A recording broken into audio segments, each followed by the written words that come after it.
క్రీస్తు సంఘములు సమర్పించు ప్రభు యొక్క వాక్యము అనే ఈ కార్యక్రమాన్ని వీక్షిస్తున్న మీ అందరికీ మా వందనములు. ఇప్పుడు సహోదరులు కరుణాకర్ గారు మనకు వాక్యాన్ని ఈ ప్రభుదిన ఆరాధన కొరకు చేరి వచ్చినటువంటి ప్రియ సహోదరి సహోదరులందరూ కూడా నా హృదయపూర్వకమైన వందనాలు తెలియజేస్తా ఉన్నాను. ఈ సమయంలో కొద్ది నిమిషాలు దేవుని యొక్క వాక్యాన్ని మనం ధ్యానించుకునే ప్రయత్నం చేద్దాం. చదవబడినటువంటి వాక్య భాగాన్ని బట్టి మనకు అర్థమవుతున్న పరిస్థితి ఏంటంటే, ఆశీర్వాదమునకు వారసులవుటకు మీరు పిలువబడితిరి అంటాడు.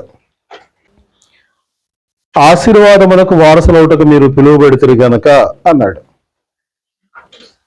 ఈ మాట వ్రాసినటువంటి పరిస్థితుల్లో మరి పేతురు గారి పరిస్థితి ఏంటి, ఎవరైతే క్రైస్తవులకు రాస్తున్నాడో వారి పరిస్థితి ఏంటని గమనిస్తే, వారు మనకలాగా ఒక గ్రామంలో స్థిరపడి మంచి ఇల్లు కట్టుకుని నెలవారీ గ్రాసం పెట్టుకుని ఏ ఇబ్బంది లేకుండా, ఎండొచ్చినా వానొచ్చినా చల్లొచ్చినా ఎలాంటి ఇబ్బంది లేకుండా జీవించే పరిస్థితులు వాళ్ళకు లేవు. ఆ రోజున ఈ ఉత్తరం రాసే సమయానికి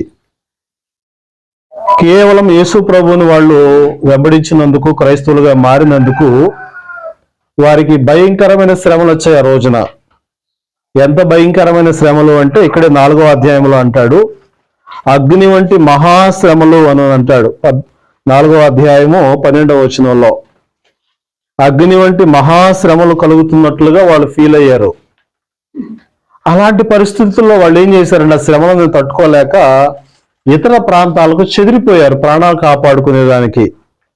ఏ ఏ ప్రాంతాలకు చెదిరిపోయారు అని అంటే, 1వ అధ్యాయము 2వ వచనం మనం గమనిస్తున్నప్పుడు దానిలో 2వ భాగమైనటువంటి గలతీయ అనగా పొంతు, గలతీయ, కప్పదొకియా, ఆసియా, బితూనియా అనే దేశముల యందు చెదరిన వారిలో చేరిన యాత్రికులకు శుభమని చెప్పి వ్రాయినది అంటాడు. అంటే వాళ్ళకు వచ్చిన శ్రమలను బట్టి ఆయా ఇతర దేశాలకు వాళ్ళు చెదిరిపోయారు ప్రాణాలు కాపాడుకునే దానికి. అలాంటి వారిని బలపరచడానికి ఉత్తరం రాస్తూ అంటాడు, మీరు ఆశీర్వాదానికి వారసులవ్వడానికి మీరు పిలువబడ్డారు గనక మీరు దూషణకు ప్రతిదూషణ గాని, కీడుకు ప్రతి కీడు గాని మీరు ఎవరికి చెయ్యకండి. పైగా అలాంటి ఇబ్బందులు పెట్టే వాళ్ళని మీరు దీవించండి అంటాడు. అంటే వాస్తవానికి మనకేమనిపిస్తుంది, దూషించిన వాళ్ళని తిరిగి దూషించాలని, హాని చేసిన వాళ్ళకి తిరిగి హాని చేయాలని అలాగని మనకు అనిపిస్తుంది. కానీ దేవుని ద్వారా మనం ఆశీర్వాదం పొందాలి అంటే ఇది చేయకూడదట మనం. ఎందుకంటే వారి యొక్క దూషణలనే దేవుడు మనకు ఆశీర్వాదాలుగా మారుస్తాడు. వారి కీడునే మనకు మేలుగా మార్చగల శక్తి గలవాడు. సరే, ఈ సందర్భంలో నేను ఒక విషయాన్ని మీకు తెలియజేయాలనుకుంటున్నాను. ఆశీర్వాదములు అంటే ఏమని ఆలోచిస్తున్నాం మనం? ఒకసారి ఆలోచించండి. ఆశీర్వాదములు అంటే ఏమని ఆలోచిస్తున్నాం? సహజంగా మానవులందరికీ, మరి ముఖ్యంగా క్రైస్తవులుగా పిలువబడేటువంటి భక్తులు కూడా ఆశీర్వాదాలంటే అర్థం ఏంటంటే, బాగా డబ్బులు సంపాదించాలి, మంచి ఇల్లు కొనుక్కోవాలి, వెండి బంగారాలు సిద్ధం చేసుకోవాలి, వీలైతే పొలమో స్థలమో ఏదో సమకూర్చుకోవాలి, జీవితంలో ఎలాంటి లోటు లేకుండా సమృద్ధిగా హాయిగా నేను జీవించాలని కోరుకుంటారు. అది ఆశీర్వాదం అని అనుకుంటారు. ఎందుకంటే మన బోధకులు చెప్పే మాటలు కూడా అలాగనే చెప్తారు. ఏమనంటే, నువ్వు దేవుడిని నమ్ముకో, నీ బాధలన్నీ పోతాయి, నువ్వు రక్షణ పొందుకో, దేవుడిని కుమారుడుగా కుమార్తెగా చేర్చుకుని నీకు దీవెనలు ఇస్తాడు అని ఈ భౌతిక సంబంధమైనటువంటి వాటిని గురించే మాట్లాడుతుంటారు. అవి కూడా ఆశీర్వాదాలే, దేవుడిచ్చేటువంటి ఆశీర్వాదాలే. ఒకవేళ అవే దేవుడిచ్చేటువంటి ఆశీర్వాదాలు ఇక దేవునికి భయభక్తులు కలిగి ఉంటేనే వస్తాయి అనుకున్నట్లయితే ఒక ప్రశ్న, దేవుని యందు భయభక్తులు కలిగి ఉండకుండా, దేవుని యందు విశ్వాసం లేకుండా ఉంటూ మరి భాగ్యవంతులు గాను ధనవంతులు గాను వారు లోకంలో లేరా? చాలా మంది ఉన్నారు కదా. అది ఆస్తే, దేవుని పిల్లలు ఉన్న వారికి ఉన్నది ఆస్తే.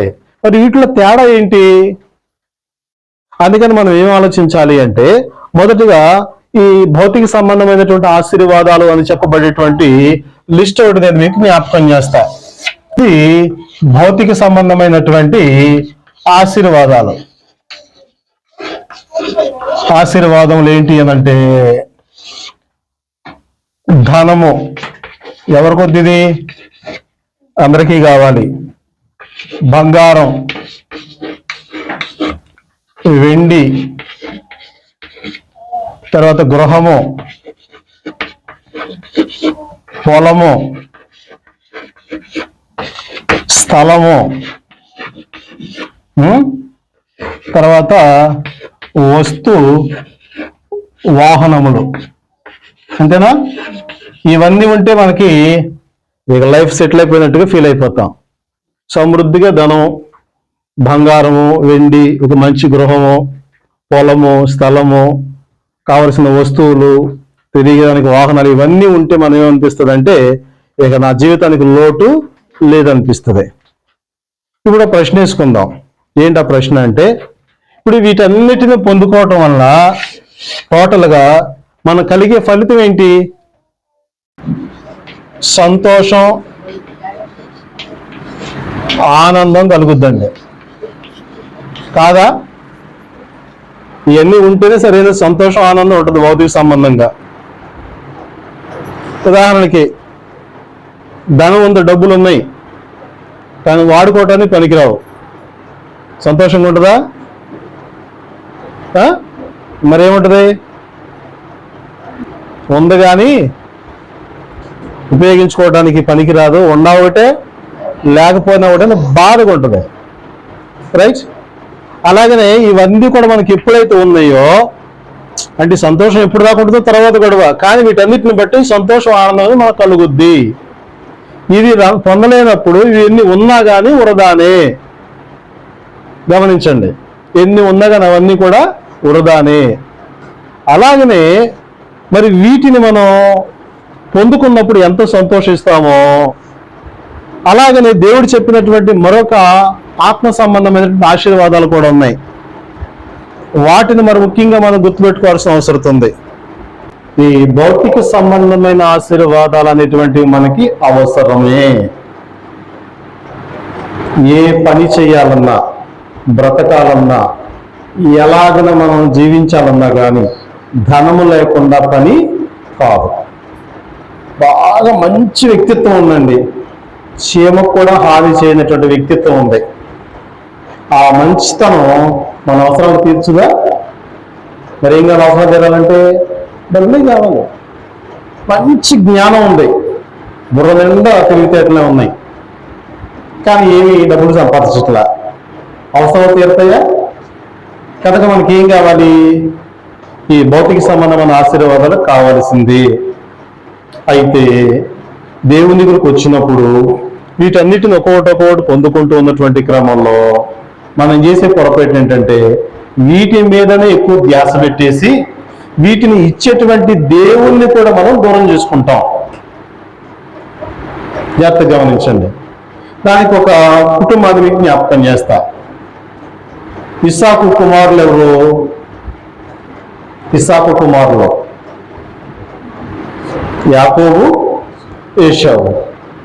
ఇప్పుడు వీరిద్దరు జీవితాలు మనం గమనిస్తే, యాకోబు అనేటువంటి ఆయనేమో దేవుని యందు భయభక్తులు కలిగిన వాడు, తల్లిదండ్రులు అంటే భయం కలిగినటువంటి వాడు, తమ తల్లిదండ్రులు ఎలాగైనా జీవించమని ముందు చెప్పారో అలాగనే జీవించడానికి పట్టుబడి ఎన్ని శ్రమలైనా, బాధలైనా, మోసాలైనా భరించేవాడు.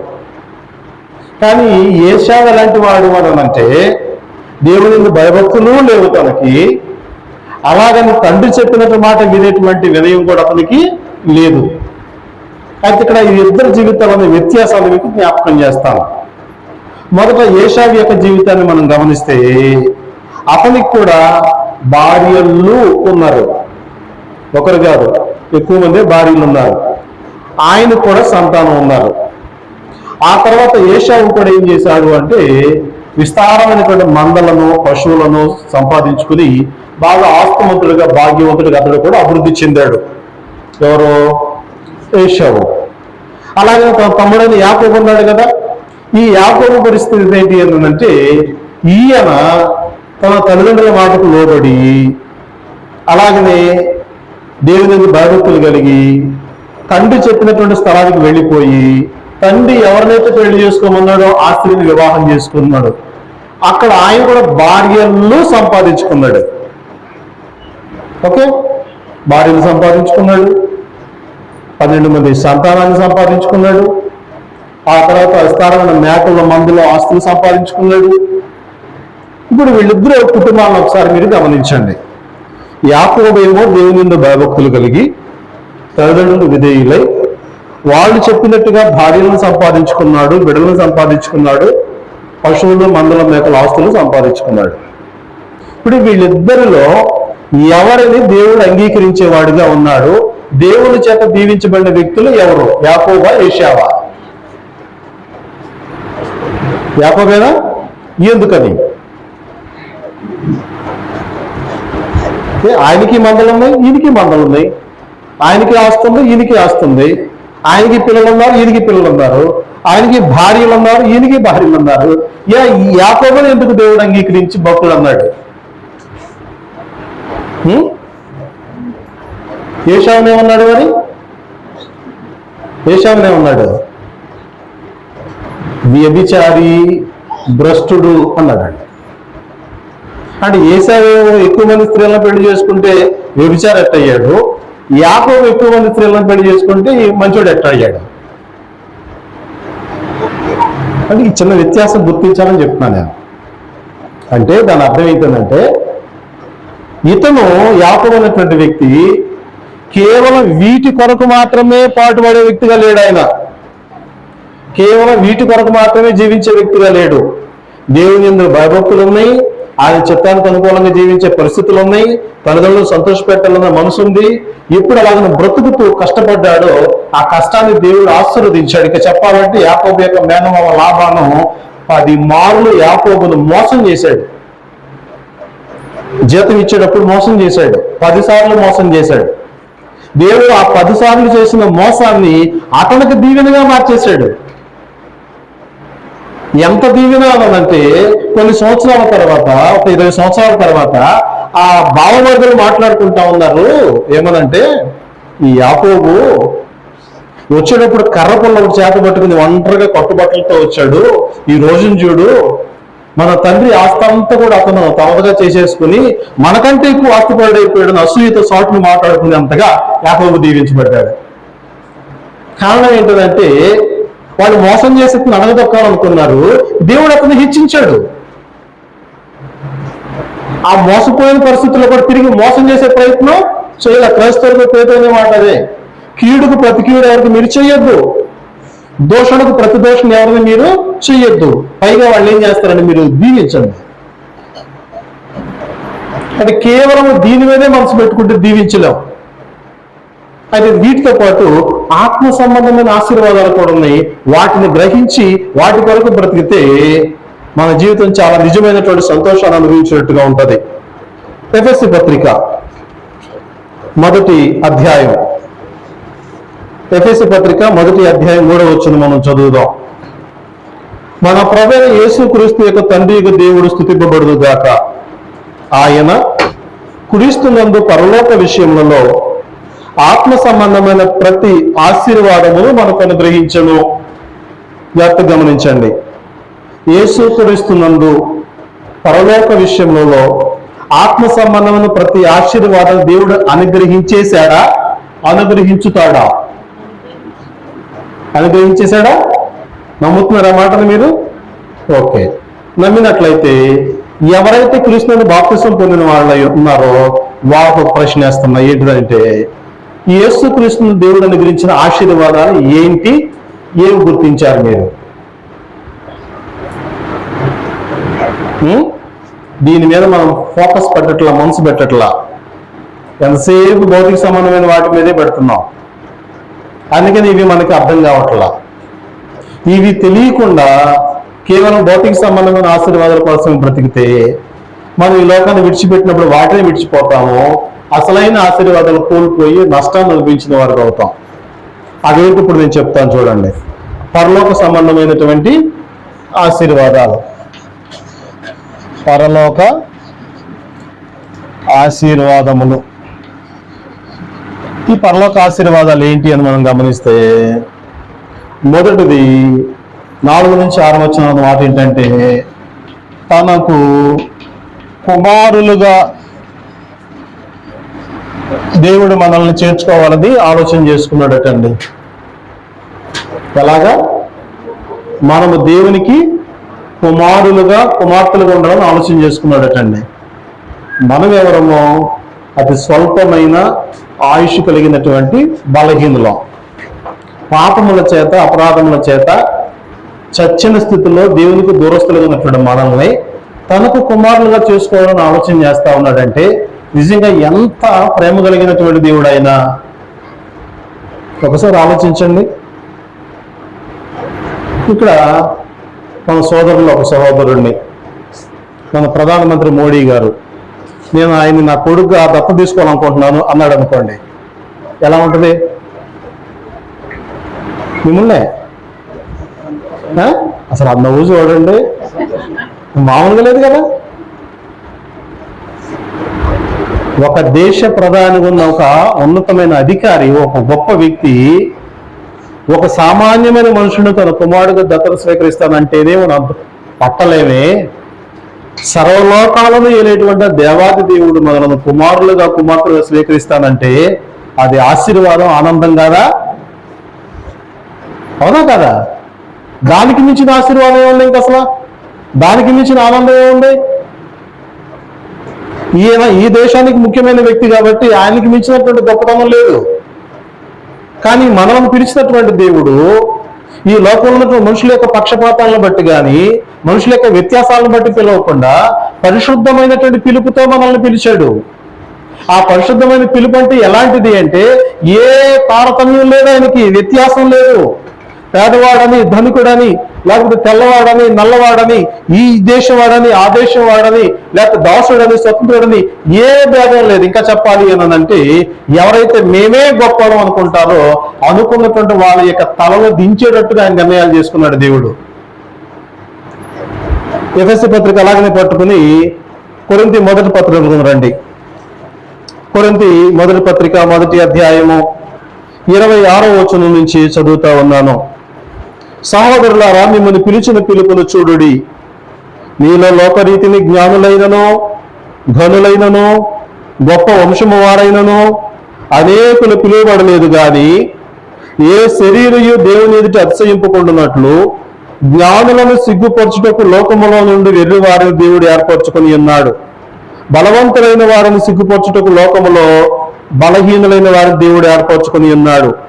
ఎన్నికైన వారిని వ్యర్థము చేయుటకు లోకములో నీచులైన వారిని, తృణీకరింపబడిన వారిని, ఎన్నికలైన వారిని దేవుడు ఏర్పరచుకొని ఉన్నాడు. గమనించారా? దేవుడు ఎలాంటి వాళ్ళని పిలుస్తా ఉన్నాడు అంటే బాగా డబ్బులు ఉన్న వాళ్ళని, అందం ఉన్న వాళ్ళని, పేరున్న వాళ్ళని, చదువున్న వాళ్ళని కాదట. ఎవరైతే తన యందు భయభక్తులు కలిగి జీవిస్తారో అలాంటి వారు ఎట్టి వారైనా సరే, ఒకవేళ ఎవరైనా లోకంలో మేమే గొప్పలు అనుకుంటే వాళ్ళని సిగ్గుపరిచేటట్టుగా పిలిచాడట అనేకులని. ఒకవేళ యోగ్యతలను పెట్టి పిలవాలి దేవుడు అనుకుంటే, మనకంటే ఈ ఊర్లో బాగా చదువుకున్న వాళ్ళు ఉన్నారా లేరా? ఉన్నారా లేరా? డబ్బులు ఉన్న వాళ్ళు ఉన్నారా లేరా? తెలివిగా ఉన్న వాళ్ళు ఉన్నారా లేరా? మరి వాళ్ళందరూ వదిలిపెట్టి మనల్ని ఎందుకు పిలిచాడు దేవుడు? ఆయనకి కావాల్సింది భౌతిక సంబంధమైన యోగ్యతలు కాదు, అర్హతలు కాదు. ఆయన యొక్క ఉద్దేశాన్ని ఎరిగేటువంటి మనసు మనకుందా? ఆయన చెప్పింది చేసేటువంటి వినయం మనకుందా? ఇది చూస్తాడు తప్ప భౌతిక సంబంధమైన యోగ్యతలను మాత్రం కాదు. కాబట్టి మరల ఎఫెసీ పత్రికలోకి వచ్చేయండి. ఆయన మనల్ని, విశ్వాసం ఇచ్చిన వారందరినీ కుమారులుగా స్వీకరించాలని అనుకున్నాడు. అదొక ఆశీర్వాదకరం. అలా ఎవరైతే కుమారులు అవ్వాలని అనుకుంటున్నారో వాళ్ళందరి విషయంలో ఆయన ఏం చేశాడంటే, రెండవది వారి పాపములకు క్షమాపణ అనుగ్రహించాడు బాప్తిసం ద్వారా. అంటే వాడు యోగ్యత లేని వారు, పాపులు ఉన్నారు కనుక బాప్తిసం వారి పాపాలను కడిగి శుద్ధి చేసి వారిని ఒక అర్హత కలిగినటువంటి వ్యక్తులుగా అనుగ్రహించాడు. ఇది కూడా ఆశీర్వాదమేనా అని అంటారేమో. ఇది ప్రజలకు సామాన్యంగా చిన్నగా కనబడుతుంది కానీ చాలా పెద్ద సమస్య, ఒక సార్వత్రికమైన సమస్య ఇది. ఈ భూమి మీద పాపం చేసినటువంటి ఏ వ్యక్తి అయినా తన యొక్క పాపాన్ని స్వతహాగా తనకు తానుగా తీసివేసుకోవటం సాధ్యం కాదు. అది ఎంత గొప్పోడైనా, జ్ఞానవంతుడైన వారి వల్ల కాదు. పాపం తీసివేయాలి అంటే దేవాది దేవుడు మాత్రమే ఆ పని చేయగలడు. కాబట్టి దేవుడు ఏం చేశాడంటే మన యందు దయను చూపించి తన చిత్తమును బట్టి, తన సంకల్పాన్ని బట్టి మన అపరాధాలను క్షమించి మన నీతిమంతులుగా చేస్తున్నాడు. ఇది ఆశీర్వాదం కాదు? మూడవది మనం గమనించినట్లయితే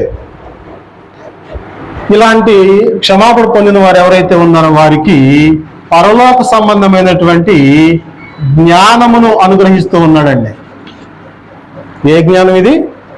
పరలోకానికి సంబంధించిన జ్ఞానం. భూ సంబంధ జ్ఞానం మనకు ఉంది. ఎవరి దగ్గర ఎలాగ బ్రతకాలి, ఎవరి దగ్గర ఎలా మాట్లాడాలి, ఎవరితో ఎలా వ్యవహరించాలి, ఎక్కడ ఎలా ఉండాలి, ఇవన్నీ మనకు తెలుసును.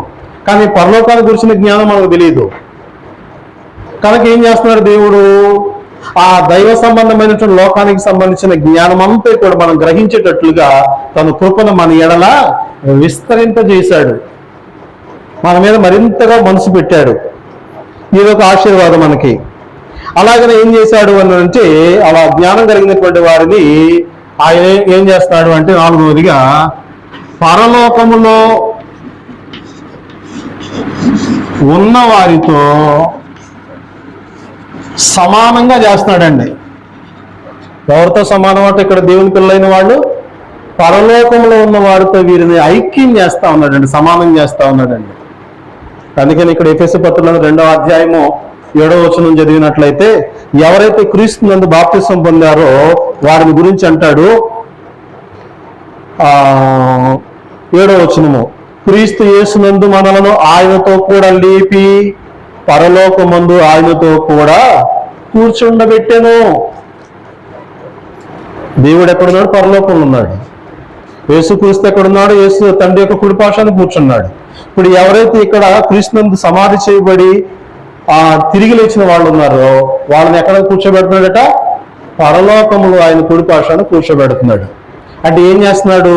భూమి మీద ఉన్నటువంటి మనలను విశ్వాసం ఇచ్చిన కారణం చేత పరలోకం ఉన్నటువంటి వారితో ఏకం చేసేస్తున్నాడు.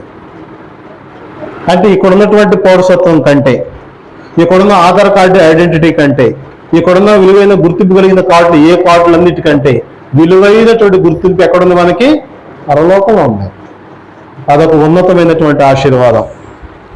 తర్వాత మనం గమనిస్తే, అలాగన మంచి గుర్తింపు ఇచ్చినటువంటి దేవుడు ఆ రీతిగా మనం బ్రతికేదానికి మనకేం చేస్తా ఉన్నాడంటే, ఆత్మ, పరిశుద్ధాత్మ అనేటువంటి ముద్రను మన మీద వేస్తా ఉన్నాడు. పరిశుద్ధాత్మ అనేటువంటి ముద్ర వేస్తా ఉన్నాడు. అంటే ఆత్మను మనకు అనుగ్రహించి ఆయన మనల్ని నడిపించేటట్లుగా మనకి ఒక గొప్ప ఆశీర్వాదంగా ఇచ్చాడు. ఇంకా చెప్పాలి అంటే మరొక విషయం ఏంటంటే, వీటన్నిటిని కలిగి జీవించేదానికి మనకు మన యొక్క మనోనేత్రములను తెరిచాడు. ఏం చేశాడు? మనోనేత్రాలు తెరిచాడు. ఇవి లేని వానికి పరలోకం గురించి తెలియదు, దేవుని గురించి తెలియదు, మారు మనసు గురించి తెలియదు, భక్తి గురించి తెలియదు. గమనించండి, ఇప్పుడు గమనించండి. ఇవి పరలోక సంబంధమైనటువంటి ఆశీర్వాదాలు దేవుడు అనుగ్రహించేశాడు. ఎవరైతే రక్షణ పొందుతున్నారో వారిని కుమారులుగా స్వీకరిస్తున్నాడు, వారికి క్షమాపణ ఇస్తా ఉన్నాడు, దైవ సంబంధమైన జ్ఞానం ఇస్తా ఉన్నాడు, పరలోకం ఉన్న వారితో ఏకం చేస్తా ఉన్నాడు, ఆత్మ ద్వారా మనల్ని ముద్రించాడు, మన మనోనేత్రాలను తెరిచి మనల్ని శాశ్వత కాల ఆ జీవితం కొరకు మనల్ని సిద్ధం చేస్తా ఉన్నాడు. అయితే దేహంలో ఇక్కడ బ్రతుకుతున్నాం మనం. ఇక్కడ బ్రతికేటప్పుడు మనకి ఏం కావాలి అంటే ఇవి కావాలా కదా? ఇక్కడ బ్రతకటానికి ఏం కావాలి? ఈ భౌతిక సంబంధ దీవులన్నీ కూడా కావాలి. ఇప్పుడు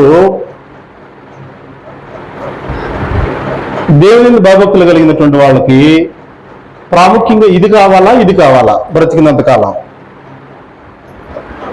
భౌతిక సంబంధమైన దీవులు కావాలా, ఆత్మీయ దీవులు కావాలా? ఆత్మీయ దీవులు లేదా? అయితే మీకు ఏమి భౌతిక దీవులు లేకపోయినా పర్వాలా, అంతే కదా దాని అర్థం? అట్ట కుదరదండి. అవి కావాలి, వాస్తవేనండి. అవి కావాలి, ఇవి కావాలండి. ఈ లోకంలో దేహంతో జీవించినంత వరకు ఇవి కూడా మనకు అవసరం. అందుకని మనకు సూచనగా ఉండేదానికి అబ్రహాము దేవుడు ఒక భాగ్యవంతుడిగా ఆశీర్వదించాడు, యాకోబును దీవించాడు, ఇస్సాకును దీవించాడు. అలాగనే మనం గమనిస్తూ యోసేపును దీవించాడు, అలాగనే యోబును దీవించాడు, దావీదును దీవించాడు. అలాగని మనం గమనించుకుంటూ పోతే తన యందు భక్తులైనటువంటి అనేక మంది భక్తులను ఈ లోకములో కూడా దేవుడు భాగ్యవంతులనుగా చేశాడు. అయితే వాళ్ళు భాగ్యవంతులుగా అయిన తర్వాత వీటి కొరకే ఎంపర్లాడలేదు వాళ్ళు ఇప్పుడు. అది వాళ్ళ లక్షణం. యోబు ఉన్నాడు, యోబుని గురించి దేవుడు ఏమని సాక్ష్యం చెప్తాడు? యోబు యొక్క క్యారెక్టర్ ఏంటి చెప్పండి? యథార్థవంతుడు, న్యాయవంతుడు, దేవుని యందు భయభక్తులు కలిగి చెడుతనమంతా విసర్జించిన వాడని దేవుడు భాగ్యవంతుడన యోబుల గురించి స్టేట్మెంట్ ఇచ్చాడు. దానికి అపవాదం అన్నాడు, ఏవు ఓరకనే భయభక్తులు ఉన్నాడని ఇచ్చాడని మీద నీవు అతని చేతి పనులు దీవించావు, అతను కలిగిన సమస్తము చుట్టూ కంచేసి కాపాడుతున్నావు, అందుకే యోబు నిన్ను వెంబడిస్తున్నాడు అన్నాడు.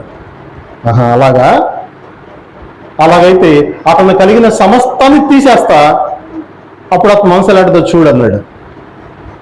ఒకే దినాన 10 మంది పిల్లలు చనిపోయారు. తనకున్నటువంటి వేలకు వేలు గొర్రెలు, ఎద్దులు, ఒంటెలు, గాడిదలు ఒక్క రోజున పోయినాయి, మొత్తం వెళ్ళిపోయినాయి. ఏమన్నాడు అప్పుడు యోబు? అది క్యారెక్టర్. కారణం ఏంటంటే ఇవి అతనికి ఆల్రెడీ ఉన్నాయి, ఇతను ఐడియా ఉంది వీటి గురించి. కాబట్టి ఇది పోవచ్చును రావచ్చును, నిలకడగా ఉండేదానికి అవకాశం లేదు. కాబట్టి యెహోవా ఇచ్చాడు, యెహోవా తీసుకున్నాడు, ఆయనకే స్తోత్రం అన్నాడు. అలాగే దావీదును కూడా మనం గమనిస్తే దావీదు ఎంత ఉన్నతంగా ఆశీర్వదింపబడ్డాడో అంత ఉన్నతమైన స్థితిలో నుంచి దేవుని మందిరం కట్టేదానికి 2 లక్షల మణుగుల బంగారాన్ని దేవుని మందిరానికి కానుకగా ఇచ్చాడండి. అంతా ఏంటండి అసలు? అంటే దేవుని వాళ్ళు దీవించబడ్డారు, కానీ ఆ దీవెనకరమైన దాని మీద వాళ్ళు పూర్తిగా మనసు పెట్టకుండా దేవుడిచ్చే ఆత్మీయ ఆశీర్వాదాలను కూడా వాళ్ళు యోగ్యతలు పెట్టుకుని వీటిని కూడా బ్యాలెన్స్ చేసుకున్నారు తప్ప ఒకవైపుకు వాళ్ళు మండిపోలేదు. అందుకే వాళ్ళు భక్తులయ్యారు. కానీ ఈ రోజున క్రైస్తవులు పడుతున్న మనం ఏం చేస్తున్నాము అని అంటే, ఇది కొంచెం అభివృద్ధి చెందేదాకా దేవుని దగ్గరికి వస్తాం, కొంచెం పెరుగుతున్నాయి అనుకోండి, ఇక పెరిగిన దగ్గర నుంచి ఆరాధనకి వెళ్ళే సమయం తగ్గుద్ది, ఆ వాక్యం మీద ధ్యాస తగ్గుద్ది, ప్రార్థన మీద ఆసక్తి తగ్గుద్ది, ఇంకా ఆత్మీయ విషయాలన్నిటి మీద అన్ని తగ్గిపోతూ వస్తూ ఉంటాయి. దయచేసి ఇప్పుడు అలా చేయకూడదు. ఎందుకంటే మన జీవితానికి ఇది ప్రాముఖ్యమే, కావాలి, దేవుడు ఇస్తాడు. అలాగే అతి ప్రాముఖ్యంగా ఇది కూడా దేవుడు మనకి ఇచ్చాడు, ఇది ప్రాముఖ్యమే. ఈ రెండింటిని మనం బ్యాలెన్స్ చేయాలి. ఖచ్చితంగా ఇస్తాడు దేవుడు, ప్రతి వారిని ఆశీర్వదిస్తాడు. ఎందుకు అంటే ఆయన యొక్క కోరికే అది కదా. ఆదికాండం 1:28 మనం గమనిస్తే ఏమంటాడు? మీరు ఫలించి అభివృద్ధి పొంది విస్తరించి భూమిని నింపండి అన్నాడు ఆదాముతోటి, మానవులతోటి. అలాగనే ఆదికాండంలోనే 9వ అధ్యాయం 1వ వచనం గమనించిన నోవహు కుటుంబంతో అదే మాట చెప్పాడు. అలాగే 9వ అధ్యాయం 7వ వచనంలో గమనించిన వారితో మళ్ళీ అదే మాట చెప్పాడు. అంటే ప్రతి ఒక్కరు దీవించబడాలని ఆయన కోరిక. కానీ ఈ భౌతిక సమానమైన దీవెనే అనుకుని ఇక్కడ మాయలో పడిపోతున్నాం కనుక వాస్తవమైనటువంటి దీవెను మనం పొందలేకపోతున్నాం. ఓ ప్రశ్న, ఒకవేళ దేవుని కొరకు లేక ఈ లోకం బ్రతుకున్నప్పుడు ఈ రెండిట్లో ఏదైనా ఒకటి వదులుకోవాల్సిన పరిస్థితి వస్తే ఏది వదులుకుంటాం మనం? ఏది వదులుకుంటాం?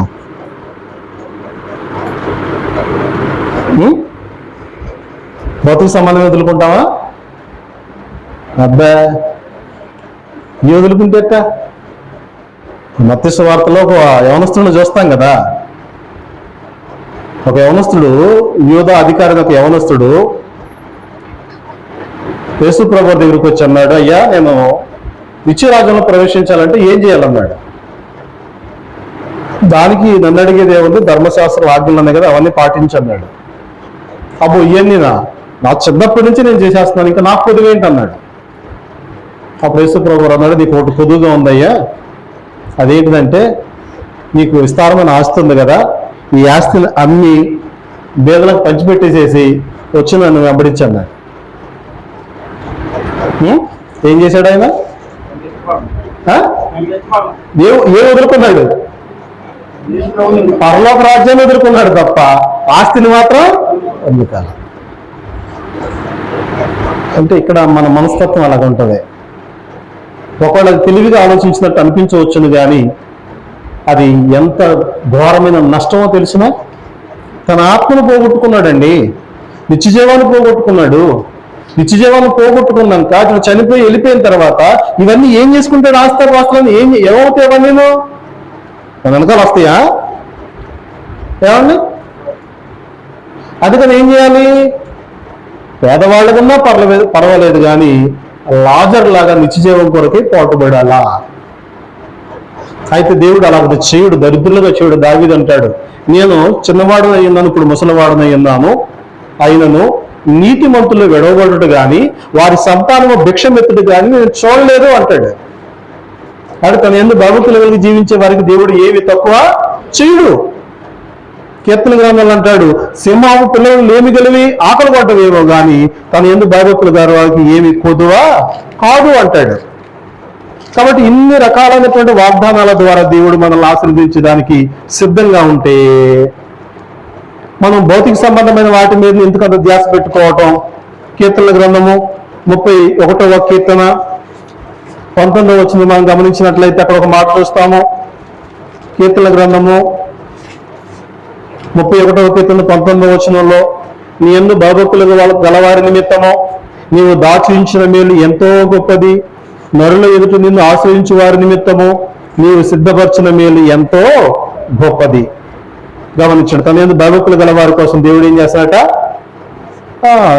మనం ఊహించినటువంటి మేలులను ఆయన సిద్ధం చేస్తా ఉన్నాడని చెప్తా ఉన్నాడు. ఇంకా అలాగనే కీర్తనల గ్రంథంలో మరొక మాటను కూడా మనం జ్ఞాపకం చేసుకుందాము. కీర్తనల గ్రంథంలోనే